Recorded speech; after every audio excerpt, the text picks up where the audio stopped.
All right, so I just learned about all I needed to know about this no cash bill thing. Um, and let me say this: when I first heard about it, it sounds nuts.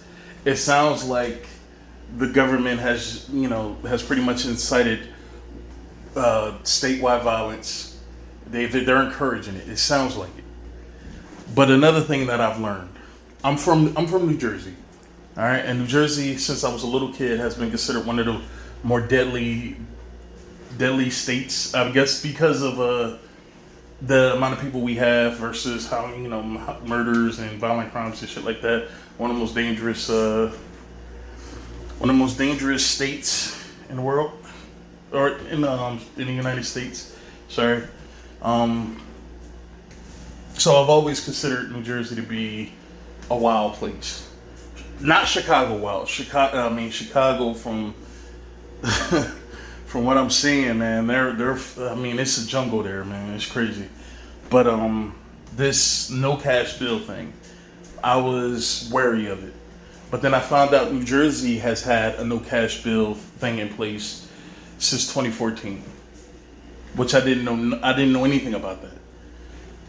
As far as I knew, things worked the same. I guess it's just they advertised it, and I guess it wasn't as publicized when it came into place for New Jersey and Alaska, right? So I went to look up some stuff just to see is this crazy or not. And if you look down here, from 2014 to 2019, I guess was the last.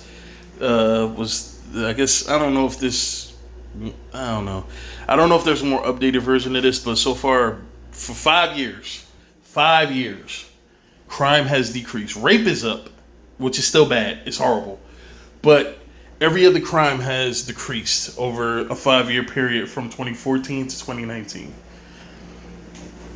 which surprised the fuck out of me.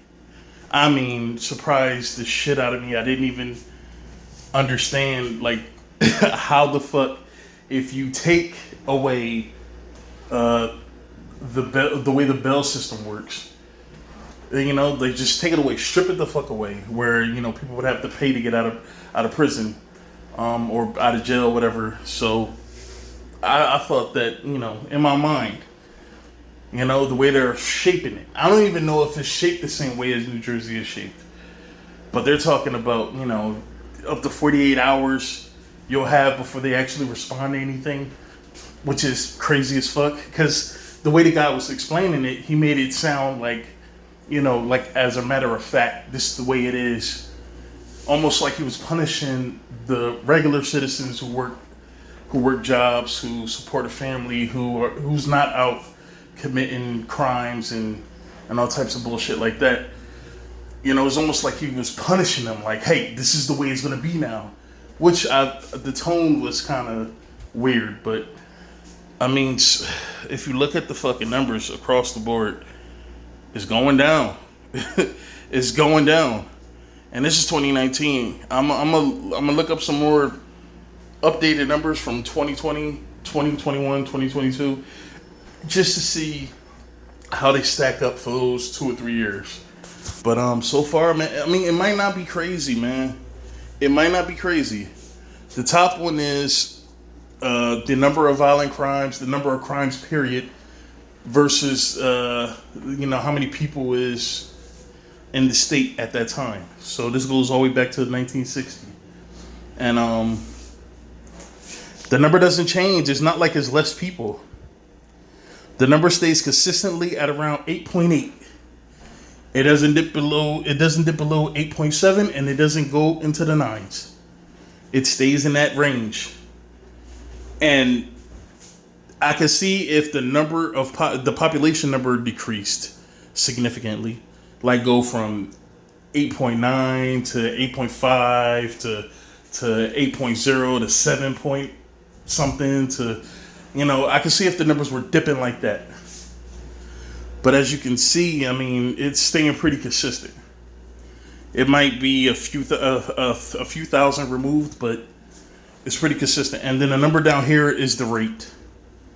So it's like, you know, per whatever the number is, number of crimes or whatever, versus, you know, the population. You know, it gives you a rough estimate.